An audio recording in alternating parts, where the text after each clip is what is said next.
Our next guest says resolution in the debt ceiling duel could create new risk for equities. Let's bring in Lauren Goodwin of New York Life Investment Management. Welcome. Good to see you again. What's the new risk? Well, it's not even a new risk. It's just one that we have to grapple with now, which is that one of the major supports for the market over the last 5 months has been the draining of the Treasury's general account to pay the Treasury's bills, to keep the economy running. Now, as we raise the debt ceiling, and I do believe that's going to take place this week, the Treasury has to rebuild that general account. There's about $500 billion that have drained over the last 5 months.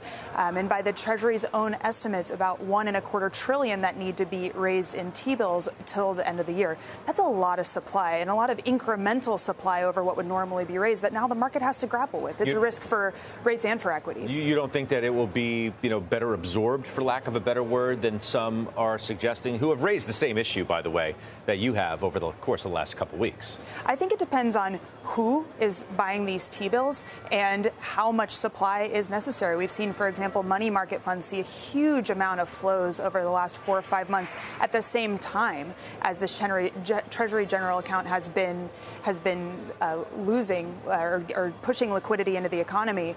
If that supply is gobbled up, then great. We have a market that handles it well. But the sheer volume, nearly double the pace in the second half of the year, is normal. It's noteworthy for the markets. Did it make you broadly more negative than you were before? I think it's no, it doesn't make me more negative. It's just an interesting trigger point in the areas of the market where we could see some weakness. When I look at what could specifically trigger a sell-off here in the second half of the year, this is one of the items. But probably the more important fundamental economic ones are if we start to see unemployment claims rising and a second quarter of negative earnings growth. Those are signals that we're headed closer into recession. I think those are very clear market signals. You think the Fed's done? It's looking a lot more difficult here in the last couple of days with the just consumer spending from April up 0.8%.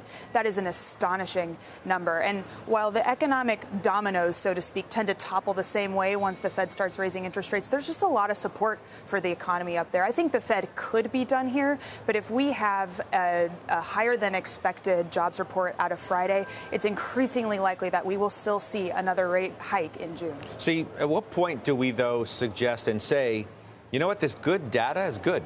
It's actually good.